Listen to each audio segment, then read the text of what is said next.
درود شریف حضور اقدس صلی اللہ علیہ وسلم کی دعاؤں میں یہ بھی دعا ہے کہ یا اللہ مجھ پر موت کی اور نزع کی سختی آسان فرما، یعنی موت کے وقت کی سختی آسان فرما۔ لوگ بھی حضور صلی اللہ علیہ وسلم کی تابعداری میں اس دعا کو مانگتے ہیں، مگر اس کی تکلیف سے ناواقف ہونے کی وجہ سے سرسری طور پر اوپر سے مانگ لیتے ہیں۔ یہی وجہ ہے کہ موت کی سختی اور نزع کی حالت کی آسانی، انبیاء اکرام اور اولیاء اعظام موت سے بہت زیادہ ڈرتے تھے۔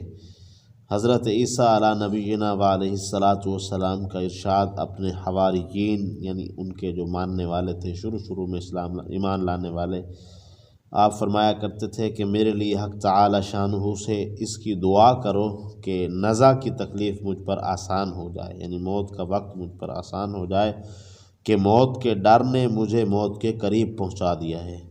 کہتے ہیں کہ بنی اسرائیل کے عابد عبادت گزار لوگوں کی ایک جماعت ایک قبرستان میں پہنچی اور انہوں نے آپس میں مشورہ کیا کہ حق تعالی شانہ سے اس کی دعا کی جائے کہ ان میں سے کوئی مردہ ظاہر ہو قبر والوں سے، جس سے ہم پوچھیں کہ کیا گزر رہی ہے۔ ان لوگوں نے دعا کی، ایک مردہ ان پر ظاہر ہوا جس کی پیشانی پر کثرت سے سجدہ کرنے کے نشان پڑے ہوئے تھے۔ وہ کہنے لگا کہ تم مجھ سے کیا پوچھنا چاہتے ہو؟ مجھے مرے ہوئے 50 سال ہو گئے، لیکن موت کے وقت کی تکلیف اب تک میرے بدن سے نہیں گئی۔ ایک حدیث میں حضور صلی اللہ علیہ وسلم کا ارشاد ہے کہ یا اللہ تو روح کو پٹھوں سے، ہڈیوں سے اور انگلیوں میں سے نکالتا ہے، مجھ پر موت کی سختی آسان کر دے۔ حضرت حسن رضی اللہ تعالی عنہ فرماتے ہیں کہ حضور صلی اللہ علیہ وسلم نے ایک مرتبہ موت کی سختی کا ذکر فرمایا اور یہ ارشاد فرمایا کہ اتنی تکلیف ہوتی ہے جتنی کہ 300 جگہ تلوار کی کاٹ لگائی جائے۔ حضرت علی کرم اللہ وجہہ جہاد پر جب ترغیب دیتے، جہاد کے لیے لوگوں کو ابھارتے، تو فرماتے اگر تم قتل نہ کیے گئے، یعنی جہاد میں شہید نہ ہوئے، تو بستروں پر مرو گے۔ قسم ہے اس ذات کی جس کے قبضے میں میری جان ہے کہ 1000 جگہ تلوار کی کاٹ سے مرنے کی تکلیف سے زیادہ سخت ہے، یعنی یہ ایسے مرنا۔ امام اوزائی رحمۃ اللہ علیہ کہتے ہیں کہ ہمیں یہ بات پہنچی ہے کہ مردوں کو قیامت میں اٹھنے تک موت کی تکلیف کا اثر محسوس ہوتا رہتا ہے۔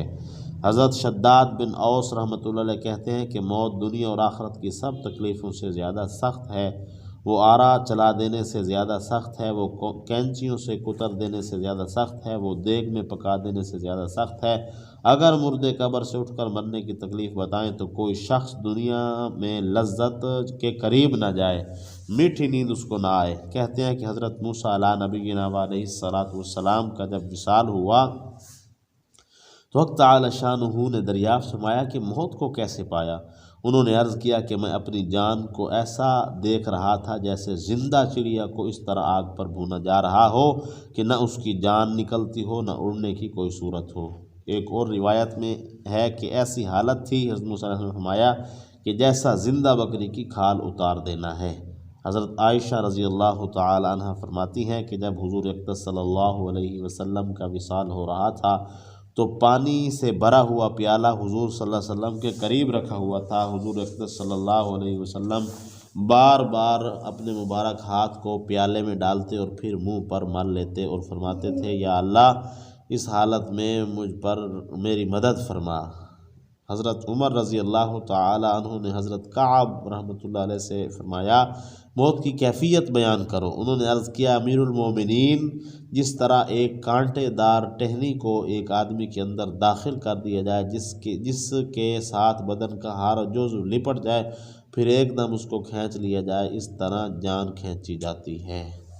بس بھائی دوستوں بزرگوں، یہ وہ معاملہ ہے جس کے ساتھ ہر آدمی کو دوچار ہونا ہے، اور موت کے معاملے کے متعلق اللہ کے نبی صلی اللہ علیہ وسلم نے فرمایا کہ یہ ایسا عجیب معاملہ ہے کہ اگر مرنے والے کو فرشتوں نے نہ جکڑا ہو تو وہ دنیا کے کسی انسان کے ہاتھ میں بھی نہ آئے۔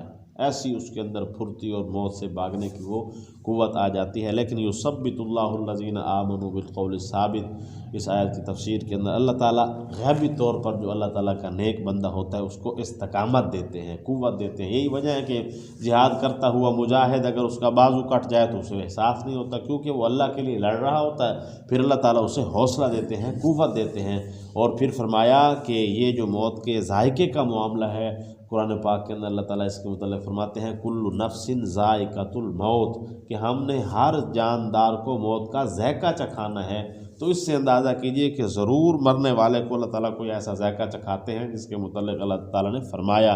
تو کیوں نہ بھائی اس کا جیسے بات آئی ہے کہ سرسری اوپر، تو اس کی نتیجہ یہ ہے کہ ہم موت کے لیے تیاری کریں۔ تیاری سے مراد یہ ہے کہ موت کی سختی کو دور کرنے والی سب سے زیادہ جو محبوب عمل اور جو چیز ہے وہ اللہ تعالیٰ کا ذکر ہے، کہ ہم کوشش کریں کہ ذکر کا اہتمام کریں۔ اور ذکر کا اہتمام کیا ہے؟ افضل الذکر لا الہ الا اللہ۔ اس کی کم از کم جو ہے ایک تسبیح صبح اور ایک تسبیح شام کو ہم اپنے اوپر جس طرح کھانا ضروری سمجھتے ہیں ایسے ضروری سمجھتے ہوئے اس کو کریں۔ اور پھر ساتھ ہی جو ہے استغفر اللہ جو ہے اس کا بھی اہتمام کریں، یہ اللہ تعالیٰ سے پناہ ہے، اللہ تعالیٰ سے معافی ہے۔ اور اس کے ساتھ ساتھ موت کے متعلق اللہ کے نبی صلی اللہ علیہ وسلم کی ایک دعا بھی ہے، اللہم بارک لی فی الموت وفی ما بعد الموت۔ اس کو اپنی زبان میں بھی ہم مانگ سکتے ہیں کہ اللہ تو میری موت بھی برکت والی بنا دے اور مرنے کے بعد والی جو زندگی ہے وہ بھی برکت والی بنا دے۔ تو موت والا جو معاملہ ہے اس کو اپنے اوپر جو ہے وہ سمجھو کہ ہر وقت سمجھیں، چونکہ اس کا جو ہے بھی وقت کا بھی کسی کا کوئی اندازہ نہیں، کوئی پتہ نہیں کب کس پر وقت آ جائے۔ تو بہتر عمل یہی ہے کہ ہم اس کی تیاری میں لگے رہیں اور اللہ تعالیٰ کے ذکر اذکار کو جو ہے اپنے لیے نفع بخش بنائیں۔ اور اس وجہ یہ ہے کہ یہ جو ہے آخرت کی سیڑھیوں میں سے سب سے پہلی سیڑھی ہے، آخرت کی منزلوں میں سے سب سے پہلی منزل ہے، اور جس کی یہ آسان ہوگی باقی منزلیں اس کے لیے اللہ تعالیٰ آسان فرما دے گا۔ اللہ عمل کی توفیق عطا فرمائے۔ الحمدللہ رب العالمین والعاقبۃ للمتقین والصلاۃ والسلام علی سید الانبیاء والمرسلین۔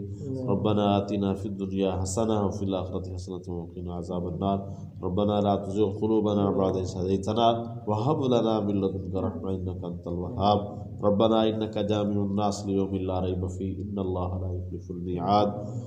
جزا الله عنا محمدا صلی اللہ علیہ وسلم ما هو أهله صلی اللہ تعالی علیہ وسلم۔